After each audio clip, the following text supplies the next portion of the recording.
In this episode, we discuss how to build a scalable and secure industrial IoT infrastructure using open source. My guest on this episode is Jeremy Theocharis. Jeremy is the CTO and co-founder of a company called United Manufacturing Hub, which is centered around an open source project that combines state-of-the-art information technology and operations technology tools to help engineers build industrial IoT solutions. A quick thank you to our sponsors. This episode is made possible by our friends at HiveMQ, who are providers of an enterprise-grade edge and cloud-based MQTT broker. So please do check them out to help support this podcast. Welcome to the 4th Generation podcast here on Industry4.tv, which is a series of weekly interviews designed to help you learn industrial IoT from some of the world's leading practitioners. So if you're new here, please do subscribe and click on the notification bell to make sure that you never miss any of the interviews. And if you find this conversation interesting, please review it with 5 stars on Apple Podcasts, follow on Spotify, and you can also connect with me on LinkedIn at Kudzai Manditereza. Now, here is my interview with Jeremy. So, Jeremy, it's great to have you on. Yeah, nice to be here on your show as well. I'm really looking forward. I've been really hyped about it. It's actually my first podcast. So let's see how it goes. Awesome. Okay, so to get us started, Jeremy, so we are currently witnessing a situation whereby to remain competitive, manufacturers are increasingly under pressure to adopt digital transformation.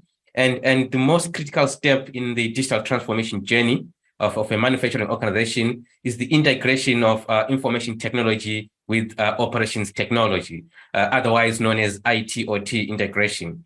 Now, what I would like to find out is, what do you see as being the biggest challenge in IoT integration? Yeah, good question. I think the biggest challenge has actually nothing to do with anything technically. So no, not with the technology. So I'm a strong technology person, so it would be cool for me to say that, but no, actually the main challenges is everything around the topic of technology. IT and OT, I mean, the term already says it. So there's IT on the one side and there is OT on the other. So these are two different worlds. They somewhere split up somewhere around the 80s, and they avoided talking with each other as long as possible. And now in the field of industrial IoT, they suddenly need to work together again. And this is making things very complicated. And this is also causing for a lot of issues and challenges. So just to give examples, so IT, for example, doesn't understand what's really going on in OT. So they have like these computers in their production machines, but they're not really computers, they're PLCs. They have their weird certifications, compliance, whatever. It's just a little bit weird, and the other way around as well. So there is OT, and then OT, the only contact points were that OT needed to get some internet access. So OT is kind of annoyed about all the firewalls and the taking of the data out of their hands. So IT usually wants to put things into the cloud, and for the OT person, once it's in the cloud, it's hard to get this data back. So you have these two separate worlds that avoided each other, and now they need to talk again with each other. There are entire group of solutions out there which are just targeted at one of these sides. So there are example tools for the process engineer, which is just designed to circumvent the IT. So they have like mobile data, cellular data in it, and just to bypass the IT so that it gets quicker. And during the project at a larger company, we talked with various people from IT and OT, and amongst others, we talked with the IT security expert. IT security expert in that company, and it was a larger company. I don't want to say the name here. Yeah. And he said, "Oh, this is nice. This is actually the first time we heard anyone from OT calling us." So there was an entire section of IT security, and they have never talked with each other. And this is like the biggest challenge. Two worlds, they just grew. Everyone has their own words, their own standards, their own way of thinking, and now they're separated. And from technical perspective, if you want to go into the technology part, it might sound funny, but actually for us, the hardest challenges there are getting electricity and getting internet access, and additionally having a machine run. This is, if we take a look back at projects where we struggled with, it was always because we couldn't get electricity, we couldn't get internet, or the machine was not running. And otherwise, it's quite easy. So as soon as you get electricity, as you have internet access, which means you have the buy-in from OT because you got electricity, it means you got the buy-in from IT because you have internet access, it gets quite easy because you understand both of these worlds. And there is rarely any new technology in the field of industrial IoT. There is not really magic in it. Most of the stuff swimming around in the mud pit of industrial IoT, they're just recycled, well-established technologies, techniques, tools, and it's quite boring. So not many salespeople actually use it like that. But for companies who don't have a larger budget, it's actually good because it means they have access to first, well-established technologies, and second, to cheaper ones. Oh, okay. That's very interesting. That's very interesting. The kind of way of perspective that you put there, and somehow you found it necessary to actually build a solution, right? Because you are the co-founder of a company that has been gaining quite some traction in industry as far as enabling digital transformation is concerned. And it's called the United Manufacturing Hub, or UMH in short. Can you give us any introduction into what the United Manufacturing Hub is, a background of how it came about, and what problems you are trying to solve precisely? Yeah. So our story goes back into the year 2016, when we were a system integrator and we had really pains of integrating and maintaining various Industry 4.0 solutions. So we were system integrators, and we were there responsible for going to the shop floor and ensuring that it works. And the existing vendors on the market at that time, they were very costly, and they were only focused on the end result. So they went to management and they sold them a cool OE dashboard, or they sold them productivity improvement. But these solutions, they weren't really addressing the actual challenges in Industry 4.0, the integration and the maintenance part. Just to give one example, it's actually very hard to extract data from the shop floor. Theoretically, it's easy. You have OPC UA.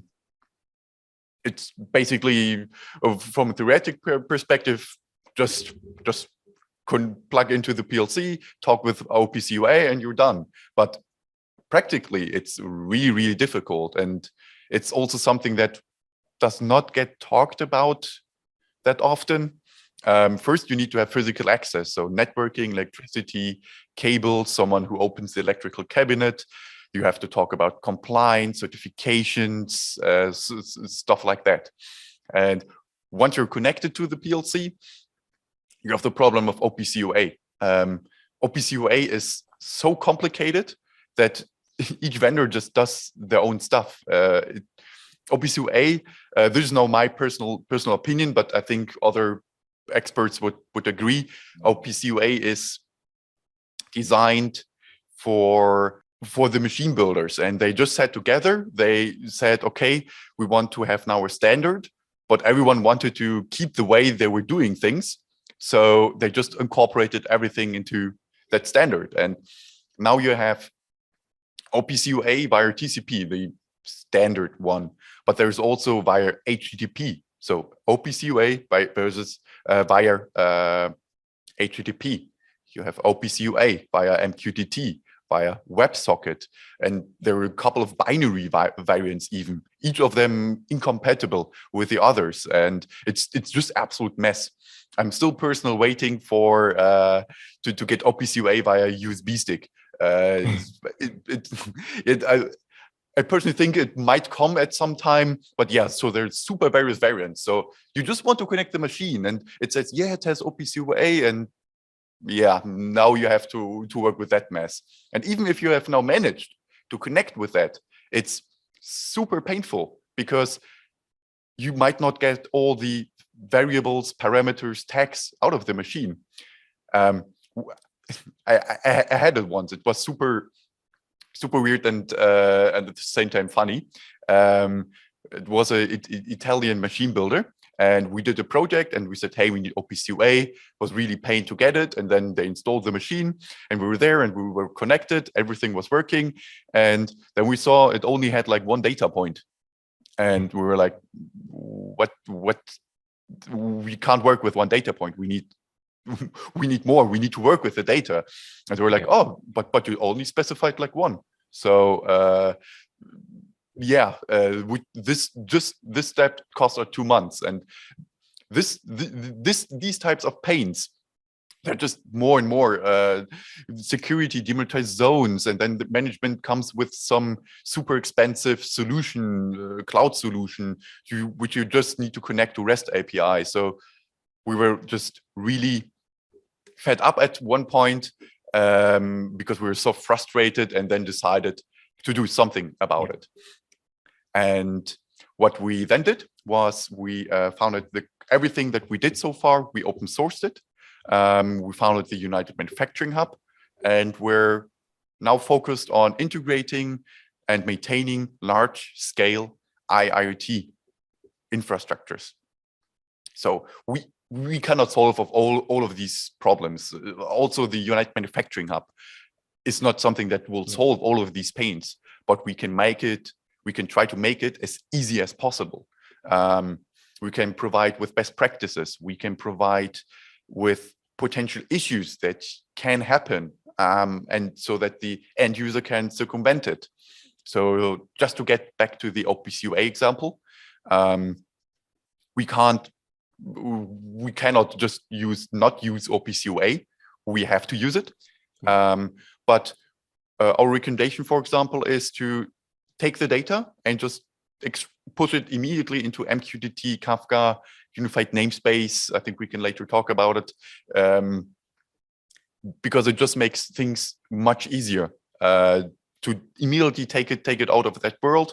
Now you can easily process it. You can send it to other directions, and these types of best practices and tools, and you can have now multiple brokers with MQTT, which easily fits into demilitarized zones. And this is something that we want to deliver, and everything is open source.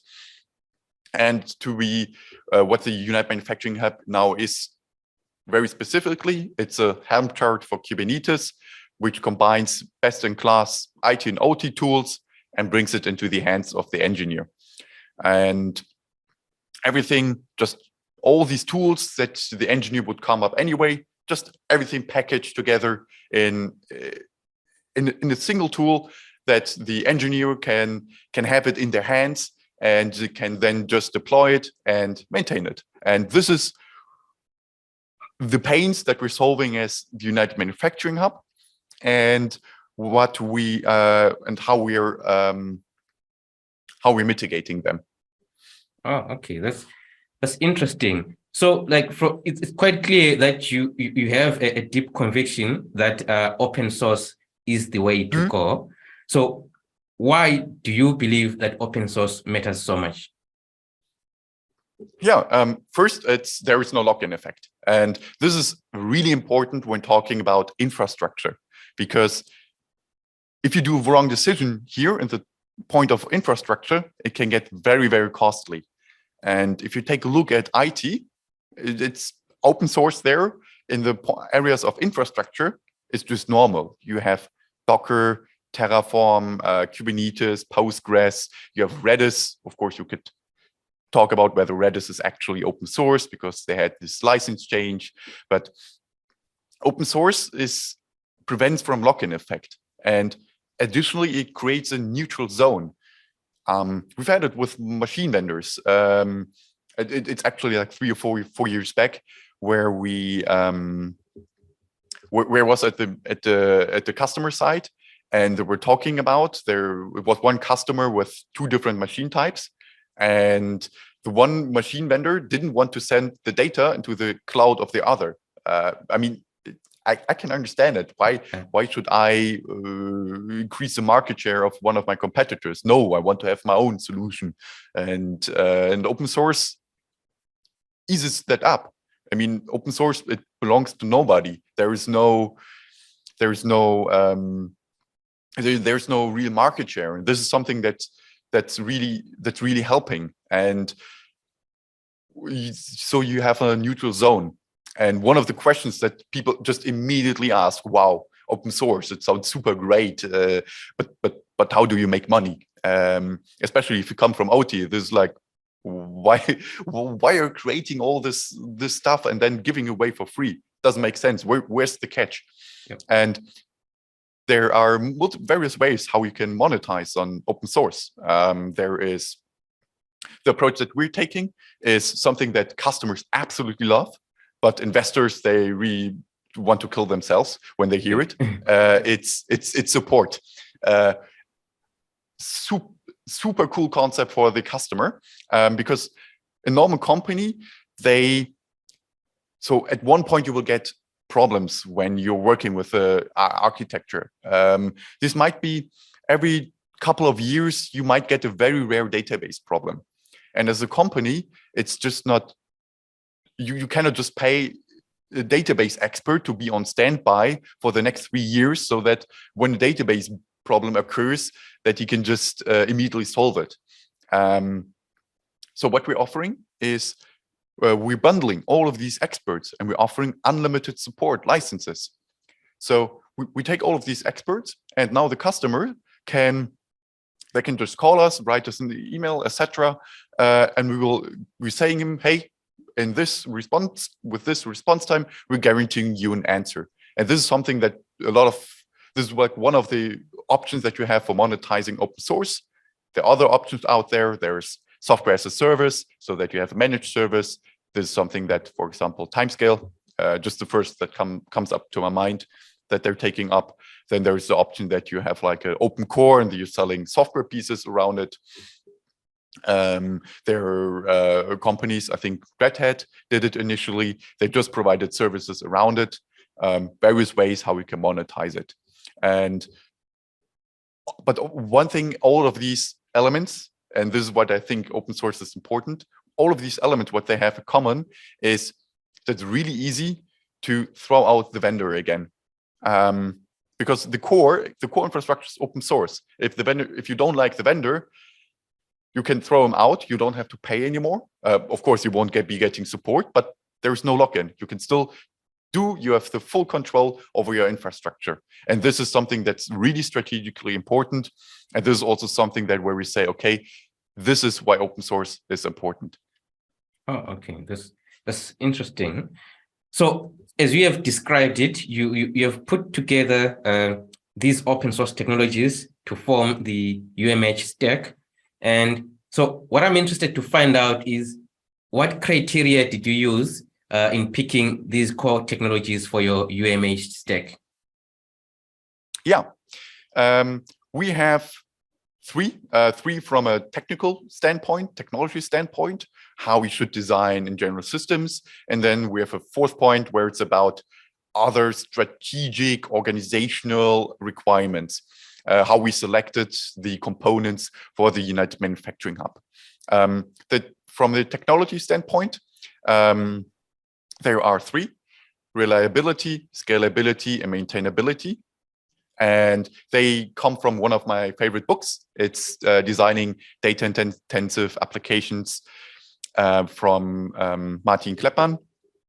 And what it basically says, it's Reliability is defined as the ability of a system to keep working, even though you have hardware failures, you have software failures, or you have human errors. So which means reliability means the system continues working even though a hard disk fails, or a physical server fails, or there's a programming bug, so the container starts itself, or there is some checks that that humans interacting with the system cannot destroy it.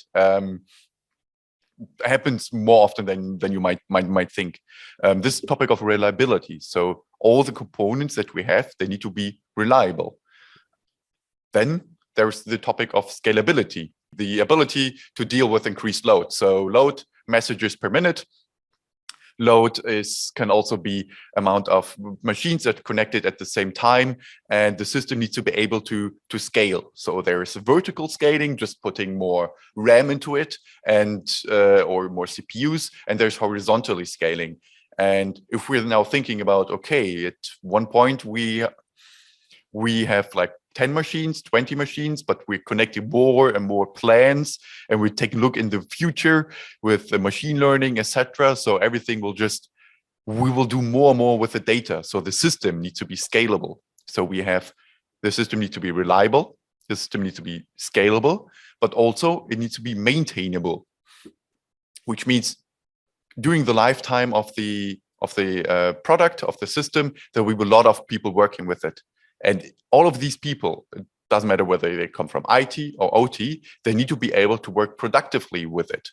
So from IT perspective, there are some operability things that you need, that the system, the components that they need to have, health checks, monitoring, logging, so that if something happens, the IT can write a piece of software and integrate it into the architecture, that if something happens, they will receive immediately an alert. So if the hard disk is at 80% full, before it goes to 100%, they have someone expanding it. There's the topic of simplicity, that you shouldn't make a system too complicated, because the simpler it is, the better, the easier it is to understand for someone who comes in 10 years to understand what happened here. Also documentation. And then there's the point of evolvability. And now we talk again about unified namespace. It's about making it easy in the future to put in new changes. And these are like the three methods or requirements from the book. But then there are also others. So like open source, because we're open source stack, we also need to, all the components that we need also to be open source. Otherwise, we couldn't include them in the stack.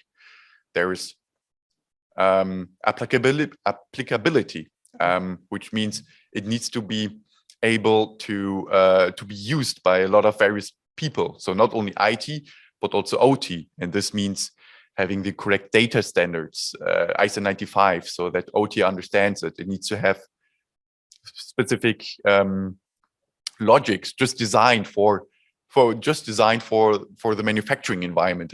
It cannot be a pure IT solution. For example, Node-RED is a good example. It's from IT perspective not really reliable and scalable. It's very good, but from IT perspective, it's not in the top 5%. But it's very easy to use by OT engineers. So this is where the point of applicability comes in. And then we have the topic of security. And let's be honest, security is just really bad in OT. You have PLC vendors, they're throwing out security issues and problems. They're just throwing them out like Smarties. It's amazing. If you take a look at the CVEs that they have, it's just every year there comes like a new super critical security flaw that and these are the ones that they're publicly that they're saying that they have publicly. And industrial IoT, now connecting these devices with these security flaws, now connecting them with the cloud, it just makes things way more exploitable and just make worse. So all our components that were selected, they need to have, or how we put them together, they need to have security by default. So for example, demilitarized zones, so that we recommend, hey, take data out of the PLC via Node-RED, push it into MQTT broker, and only Node-RED has access to the and only Node-RED has access to the PLC. So now we're creating demilitarized zone. So we have, just to summarize, we have the three technical points: reliability, scalability, and maintainability. We have other elements of strategic nature where we said, okay, all of these components, you can't fulfill all of them, but we need to make the best out of these requirements. And yeah, that's it. And it took a long time. We're still reworking elements because we're getting new information or newer technologies come up. But right now, I think we're at the point where the stack is scalable with Kubernetes, stuff like this. It's maintainable. It's documented, and you have the concept of unified namespace, and it's reliable, maintainable. Yeah. So maybe still on that topic of the core technologies, you've mentioned Node-RED. Can you maybe give us a list of those core technologies that you currently have on your stack? So I know you've got Node-RED for collecting data on the PLC. If you can just give us a list of the core technologies that you've got. Yeah, if you want to, we can later also take a look at the website. So at the lower level, we have Node-RED for extracting data out of the PLCs. We have a lot of self-written microservices just to extract data from the sensors.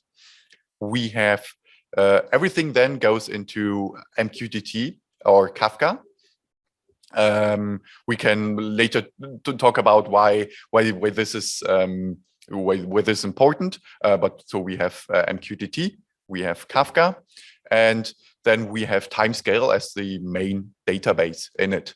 And we just recently published only yesterday we published an article comparing Timescale DB to historians or also to InfluxDB. So each of these points I can really talk for hours about it. So I'll just give a rough summary. And then on the top we have Grafana, which is a very good visualization tool.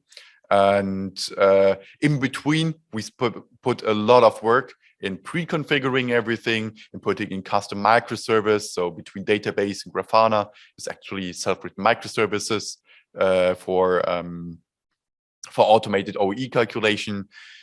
There are some other components. There are caches like Redis or Memcached. There are there's a lot around. There's everything is in Docker containers. There's Kubernetes, but these were like the main technologies here. So it seems the unified manufacturing hub is based on the microservices architecture, which is it's something that is new to the industrial world. So maybe for the benefit of the members of the audience who are not familiar with microservices, can you first of all give us a brief description of what microservices are, and then explain what are the benefits of modernizing industrial systems architecture using microservices? Yeah. So let's take 10, 20 years back. So 10, 20 years back, software in IT, also in OT, it was monolithic. So you had everything bundled in one single executable where you could go over with your mouse, press double click and install it. So everything was in it, from the front end, back end, small database, everything was in one file. And this is like the monolithic approach. This is something, just to mention some software that OT people might know. Kepware is a good example of monolithic software. It doesn't, I'm not saying it's bad. It's just how things were done a couple of years back. And there are a lot of options why you should go for monolithic or microservices. But Kepware is a classic monolithic application. There are other applications. I've worked with ThingWorks, for example. It's also everything is bundled in one file, and it's much quicker to set up. But if you want to really scale it out, so for smaller scales, it's really good because it's really easy to set it up. It's good to maintain. But if you now want to really scale and quickly scale, so imagine now you're in Netflix or Uber or Pokemon Go. I don't know if you know it, Pokemon Go. It's a success story for microservice architectures. So imagine now on one day you have 10 customers accessing the server, but tomorrow you have 10,000. This will happen in IT, and you cannot do the vertical scaling. So you cannot just put in as many RAM sticks as you have new users. So what you there have is the microservices architecture. So instead of having like small one large piece, you suddenly start to make smaller pieces. So you have not one program that does everything, but you might have like hundreds or thousands of smaller programs, microservices, and they can just do stuff like adding numbers, like very simple example. Like they get two numbers and they give you the result out of that. And the advantages are now that you can now put this microservices, you can put it on multiple servers, and you can now load balance between those servers. And if one of these servers fails, it can automatically redirect to the other microservices, just doing the exact same function. And with that, these are the advantages. Of course, there are disadvantages. For example, it's harder to set up. So if you already know, okay, this will never be bigger than my plant, or this will never leave this company, then the monolithic approach is a good choice. But if you are thinking about scalability, then microservices is a good choice. And there are also some other factors. I recently watched a video from a guy from BMW explaining their architecture, and they were using like Kafka and also microservice architecture. And he said for them, actually, it was not about scalability. It was actually about decoupling. So you have now a lot of people working on the same product, and it can get painful to put everything into one code base. And instead of that, now each team can now work only on a small microservice, which now you can make everything independent of each other. So in total, it gets a little bit more complicated. But for each of these teams, it's easier to work now, because they don't have to think about merge conflicts, about versions of the others, and they're just more flexible. And this concept of decoupling, flexibility was, for example, for them quite important. So you have already mentioned MQTT and Kafka as being the two key core technologies that you are using for exchanging data within the United Manufacturing Hub. Can you please explain to us why these two technologies independently, and why bring these two together for your data pipeline? Yeah. So just to explain both of these technologies very quick. So both of them are related to event-driven architecture, so that you don't have like client-server communication. You don't have your web browser accessing a server and getting response. It's about connecting with a message broker and sending messages into the message broker and receiving messages back. And both protocols are implementations of event-driven architecture. And the reason why we're now using them is, at first we started like with a very naive approach of just sending all data just to the cloud and taking and then analyzing it on later stage. There were a lot of problems that we've had with that.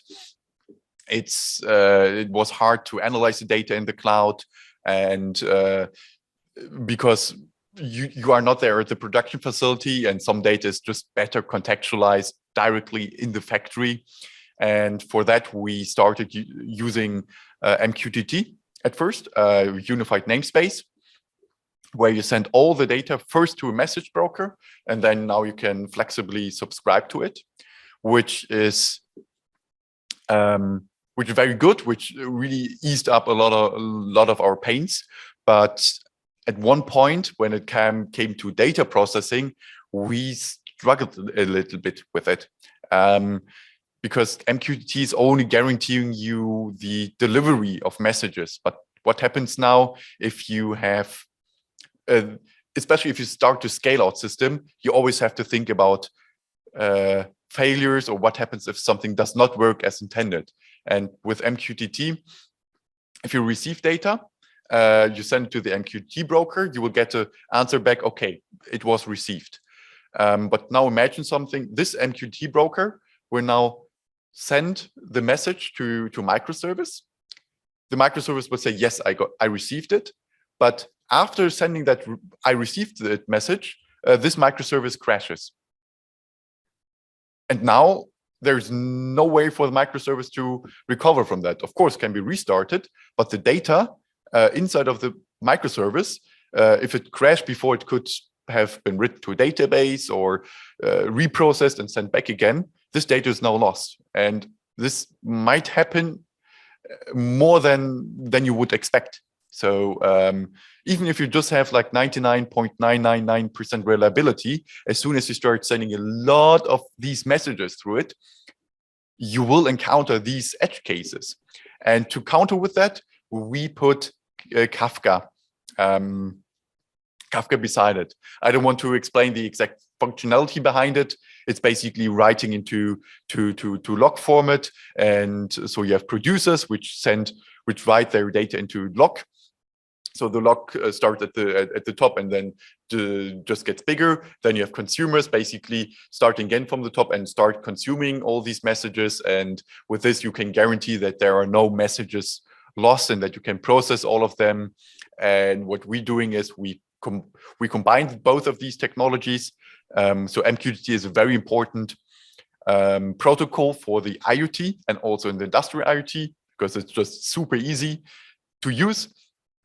And so we're gathering all the data via MQTT and we're bridging it, to Kafka. And then with Kafka, we can do all the high performance data processing steps. So if anything crashes there, everything can recover again, and the results are then again published to MQTT. So it's kind of both systems exist in parallel. Both of them have advantages, and in the United Manufacturing Hub, we have both of them in there at the same time, so that we can leverage both of the advantages of them. And we're not the only one. I've seen a couple of talks or presentations from Confluent together with, for example, HiveMQ, where they talk actually about this type of architecture. So you have MQTT to gather the messages, and then you give it to Kafka for scalable data processing. Oh yeah, I certainly agree that this sort of data pipeline is quite common in industry. So much so that even HiveMQ developed an extension just to connect to Kafka. Yeah, absolutely. Okay, so does OPC UA play a role at all in your United Manufacturing Hub stack? And if so, what role does it play? Yeah, so I already ranted a little bit about OPC UA, and I know also if you take a look at YouTube, you will find other people also ranting about OPC UA. So at first, it's good that they have at least one standard, because without OPC UA, it's even more of a mess. But as I previously said, our goal is to get the data. We have to work with it, but to get the data as quickly out of this OPC UA stuff as possible and put it into MQTT Kafka so that we can work with it. And this is how we are thinking about OPC UA. It exists. We need to connect to it, but let's just work in other systems than OPC UA. Okay, interesting. Now you've raised the issue of a unified namespace a number of times earlier on this call. Maybe let's dive into it. Could you expand on that concept of the unified namespace for us, and maybe to make it easy to understand for the audience, give us like a comparison of the unified namespace with alternative architectural approaches? Yeah, so already introduced at the beginning the topic of event-driven architecture. It's a really hardcore IT term, and but it really, like I said at the beginning, there's no magic in it. So also the concept of unified namespace, I get a lot of requests about people asking me, hey, what is it? And I say, okay, this is all well-established technologies. It's unified namespace is nothing more than event-driven architecture with a small catch. In event-driven architecture, you only publish messages to a message broker that you actually also want to have consumed. So you only send a message there because you know, okay, there will be one or two consumers that will do something with it. And the unified namespace, you're just sending everything to the message broker so that you have on a later stage everything accessible. And that is unified namespace. It's a concept. But it's a breakthrough for the OT, because let's take again a couple of steps back. How OT is thinking right now, or we're thinking 10 years ago. There is the concept of the automation pyramid. So it first started with ISA 88, somewhere around the 90s, where they wanted to standardize how companies think about the production. And it first started with batch production. Then they did the ISO 95 standard for discrete manufacturing as well, just to combine everything. And in there you have, it's a well-established concept. You have this, what I think already said it, like the concept of site, of an enterprise. You have a site, you have an area, you have a production line, you have work cells, you have equipment, PLC tags. This type of stuff was defined there as well. But in general, if you take a look at the automation pyramid, you have like 4 levels. On the lower level, you have all the sensors. Then you have like the PLC. Then you have the SCADA or HMI. You have the MES, and on top you have the ERP system. And the principle in there is that each layer can just talk with the layer directly above it or under it. And the concept of unified namespace now breaks this entirely up. So there's instead of having these layers, you say, okay, let's just publish everything into a central message broker, and now the ERP can start exchanging information with the PLC, and this is like a really breakthrough concept. So clearly, you have an understanding that data modeling is fundamental to any industrial IoT solution, because when I explored the UMH, I realized that you created a data model which includes a database model, a data model, and a data model for messages, and a data model to represent the different states of industrial machines and assets. So what I'm curious to find out is what factors influenced the design of the UMH data model? Yeah, that's an easy and a very hard question. So I can later go through talk a little bit about what we're thinking about it, but in general, this topic is quite hard. So you have to think, if you go a little bit back, we have to think about IT and OT, and now you need a data model that fits both of these. So what we did is, at first, when we created everything, we tried to take a look at all the standards that were out there at that time. So there's, for example, for machine states, there's like Weinstefner standards, there's PACML, Euromap. There are a lot of various standards out there. So we try to take them, because for the topic of machine states, so what state can a machine be in? Is it running? Is it running with half speed? Is it running with reduced speed? Stop because of preventive maintenance, etc. There are a lot of standards regarding that. We incorporated everything, and now we had a good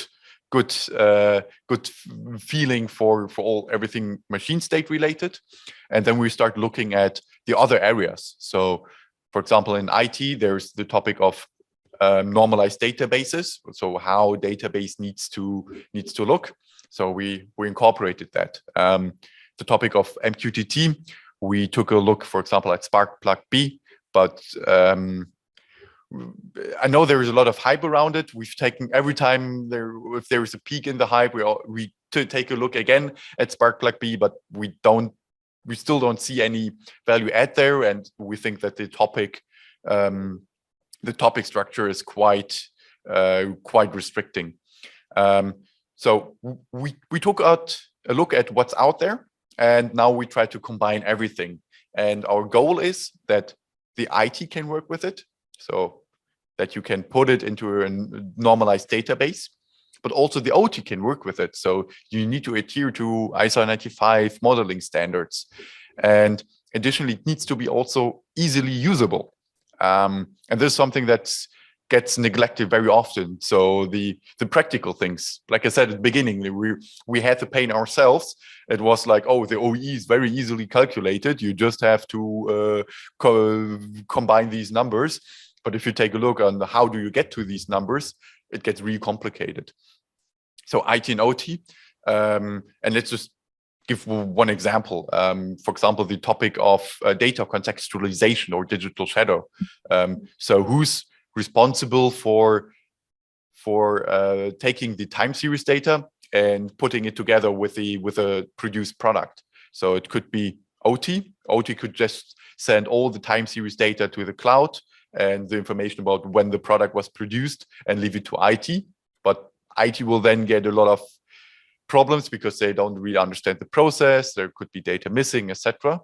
Or do you put it everything that the OT technician, the OT engineer, that he needs to do all the magic, and for example, that he needs to provide only a single message sending this product A with screw number H has this and this Newton meter. The screw was screwed in with this and this Newton meter. There are a lot of topics around it, and we try to incorporate them all into it, and it's really hard, and we're still working on it. So, for example, on the topic of historians and open source databases, doing that, we spent a lot of time on the ISA 95 model. How does the asset modeling work? And this now we will take and again rework our MQTT topic structure, for example. So we try to take the best practices in IT, in OT, and we will try to make them easily usable. And this is what the data model is based on. So now, as you have explained, that data modeling makes it easy to integrate data, so within an organization. So what I would like to find out is, what's the approach of the UMH when it comes to like multi-site deployments? Like, how does that data integration work in such a situation? Yeah, so we came into this field of industrial IoT through a larger management consultancy. So immediately at the beginning, we were facing larger architectures. So we were at one of the first larger project. It was immediately involving multiple plants at the same time. So everything that we did, we took that in focus, that we need to not only focus on one plant, but that we have to incorporate all the plants, and even further, we have to incorporate it into the entire IT infrastructure. And one of the things that we considered there was, for example, that we have multiple brokers. At the beginning, we were using only MQTT. Now we have MQTT and Kafka combination. Each edge device, so each production line gets its own edge device with the MQTT broker on it. We have every factory, every plant gets its own on-premise server with the MQTT broker running on it. And then you have per enterprise, per company, you have one broker running on the cloud. And with this, each layer can decide, okay, what information do I want to give to the next layer? Ideally, all of them. And now you can start sharing information across the plants as well in real time, via MQTT Kafka, or via historic data, because now we can see the data from all these plants in one single dashboard, for example, in Grafana. Oh, okay. Interesting. So now on a different topic, on the UMH stack, you have a module that is called the Camera Connect, which Yes. is its role is to automatically detect cameras in the network and make them accessible via MQTT. So I would imagine that this may cater for things like machine vision. Can you give us some machine vision use cases for the UMH? Yeah. So the microservice, so Camera Connect is a microservice. It automatically finds Gen ICAM compatible cameras in the network and sends all the images to MQTT Kafka. And the goal behind it is that now, once you have the images in a IT compatible format, it's really easy to now do either classic image processing or machine learning on it. And it was developed together with other company. It's called Anticipate. We're sitting actually here in the same building, and they're focusing on machine vision. And we sat together and we thought, okay, we do the infrastructure. So we know about how to scalable send data around, how to store it, etc. And they are experts on the topic of machine vision. And it's not only about doing the machine learning algorithms, it's also around everything else. So choosing the right camera, choosing the right lighting, etc. And there are the experts on it, and we sat together and we developed Camera Connect together. And what they're doing, for example, or what we did together is, for example, quality control. So you have an operator which takes one of the projects we did, for example, at the Digital Capability Center, is they're producing like wristbands. And it's hard to detect these quality failures, like printing errors, with traditional vision. So we did actually two cases, one with Cognex, like traditional image processing, and then one with machine vision. And the operator puts it in, presses a button, the camera takes a picture goes to MQTT. From MQTT, the picture goes then into machine learning algorithm or microservice, which takes the image and pushes it into a TensorFlow model. The result classification is coming back again to MQTT. Then we have a microservice just for the signal lamp, which just listening to a specific MQTT topic. And if there is a classification coming in, which is bad, it says, okay, the light goes to red. And then the operator receives the red light. Okay, product quality is bad. Okay, I should put it somewhere else. This is, for example, like one of the use cases. Quality inspection. You can also do it for detecting failures, predictive maintenance, and stuff like that. So this is like one use case of machine vision and how you can incorporate that with MQTT and unified namespace. Nice. Okay. Now, so last but certainly not least, you recently published a very interesting article entitled "Historian versus Open Source Databases." And I would love for you to break this down for our audience. What's your take on historian versus open source databases? Yeah, of course. So it came up actually at our customers. So we saw that a couple of them, even though they actually had all the values already in Grafana and by TimescaleDB, they were still using InfluxDB. And for us, it was like, why they're doing it like that? And we also saw that other companies were having discussions about historians and open source databases. So there are they were combining it. So each plant has a historian, and IT just wanted to forget about them, and they're just sending things in cloud, which was weird because data is now duplicated. And we really went into it. We talked with a lot of experts. We spent a lot of time on it, and our conclusion was that traditional IT databases discourage OT people from working with the data. So imagine now you're an OT person. You're at the production line. You just want to see some values, why is the machine not running compared to values, temperature and energy consumption, whatever, and see whether this was the cause for downtime. And now you have to work with a database, a normalized database like SQL, and suddenly you have to work with joins and write complicated SQL queries. You don't have the time when you were there at the shop floor. And this is what we also saw that a couple of our customers were doing. They were just using InfluxDB just to see some data. And this discouragement, of course, you could give them, at first they were using just the Grafana version of it. Then we thought, okay, let's test it. Let's just give them direct access to the database.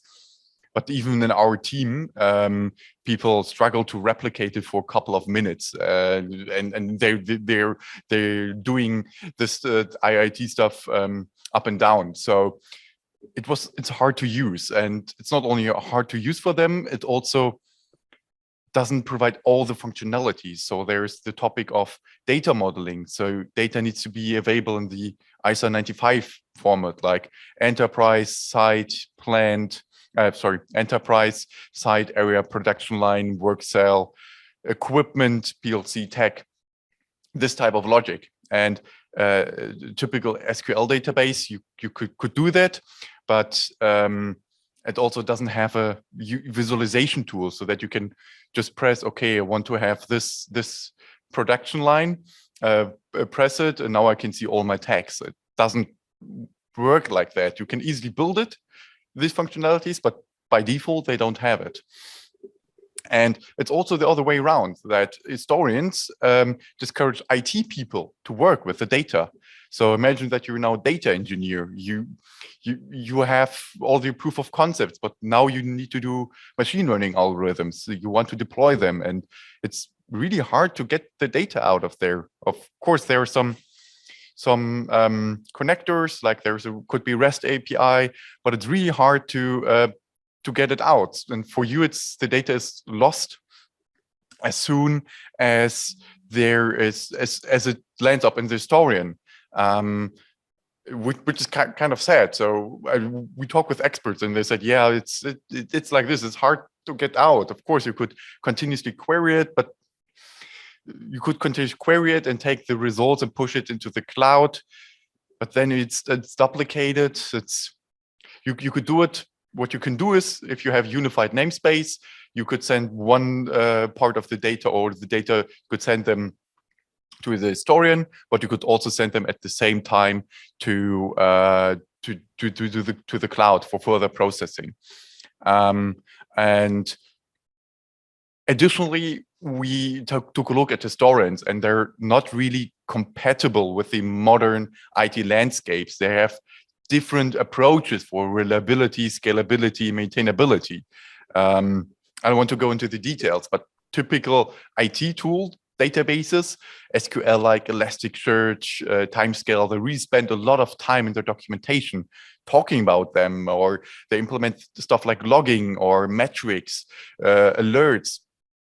And this is not typically included in an historian, or at least they don't write about it, which just creates friction. And what we thought is, okay, we have IT people, we have OT people, and what they actually need is an maintainable system by IT, so something that's IT best practice, but that can be used by an OT person just to use their language, just to allow the data querying and stuff like that.